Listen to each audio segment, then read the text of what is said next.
I love a classic mystery novel.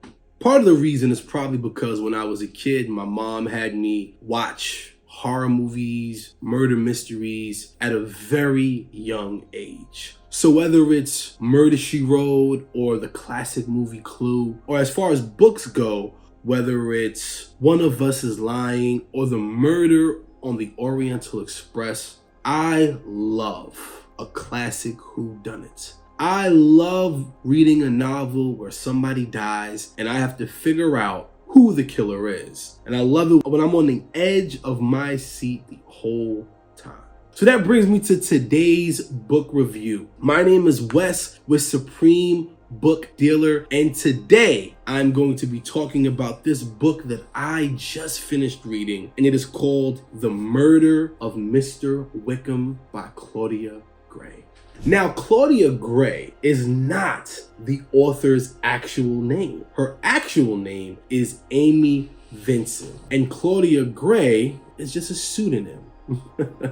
She is an American writer who normally writes paranormal romance fiction. I've never read anything like that, but if any of that stuff is as good as this book, I will definitely, and I mean definitely, be giving that a try.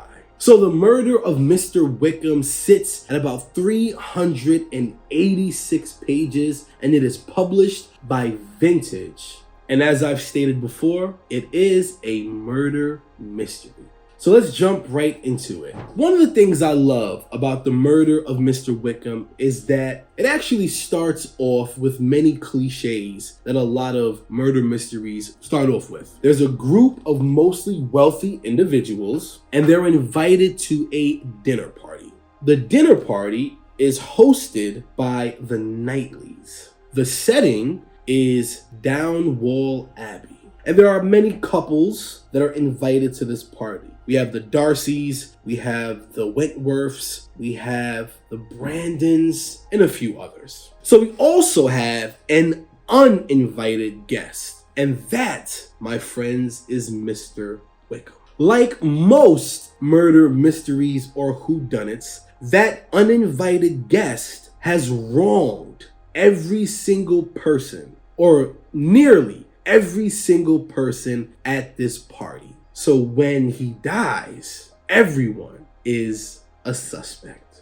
Everyone had a motive to kill him, and because of that, us as the reader have no idea who the killer is. So like I said, everyone is a suspect in this murder. And the two youngest people at this party, Jonathan Darcy and Juliet Tilly, something like that, right? They are the two people who acts as our detectives. They are the two individuals going around investigating, searching to see if they can find who the killer of Mr. Wickham is. And in doing so, our detectives discover and uncover all of the secrets that the guests at this dinner party are being blackmailed for by Mr. Wickham. Thus, why somebody had to take the man out. And so we spend the rest of the story uncovering these secrets and learning who our killer is. Now, let me tell you this. One of the things I absolutely loved about this book was that when I got to the end, I didn't feel cheated. Now, let me explain what that means. There's a lot of times, maybe not a lot, but there's a lot of whodunit movies and whodunit books, I'm going to put this down,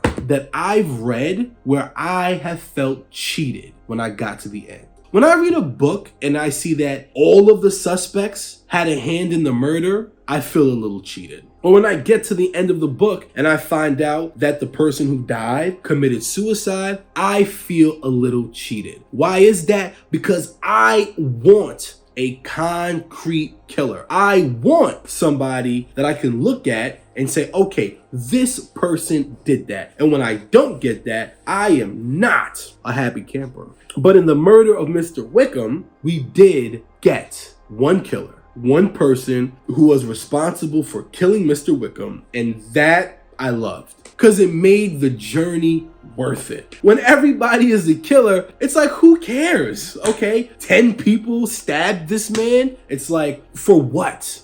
or for why. And yeah, I just really don't like that. So the fact that I got a solid killer makes me a very happy person. Now, what doesn't make me a very happy person is the fact that that killer was not held accountable for their actions. So they come up with some crazy defense that this person acted in self-defense and they were justified in killing this person. That did irritate me a little bit. So I got what I wanted and I got a soul killer, but then that killer was not held accountable for any of their actions. So that's kind of bittersweet. You got to take the good with the bad. Do I appreciate that? No, because if you kill somebody, you should absolutely be held accountable. And if you read the book, you'll realize that that person was not really acting in self-defense at all. They just killed the person. And, do with that as you will. I didn't like that, but hey, I liked everything else about the book. I love the darkness of the book. I love the perspectives that I get from the book. I love the investigation process. And I love the fact that I was really on the edge of my seat the whole time reading. I really didn't know who the killer was. And then it kind of all clicked at the end and I had that aha moment. And as you can tell, I'm being a little vague with this book in particular because I really want you to go out and I want you to read it yourself. I don't want to tell you too much. I don't want to tell you everything that happened in this book because I think that you should absolutely go and read The Murder of Mr. Wickham because overall, I thought it was a fantastic read. I love the ending. I hate the ending, but the journey that we took to get there, I think is worth the actual read.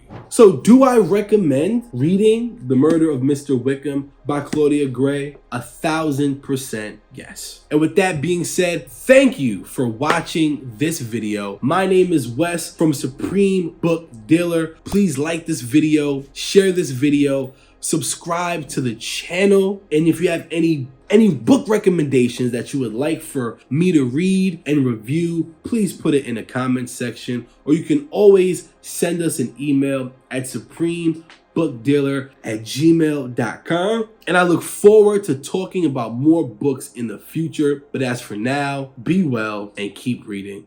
Peace.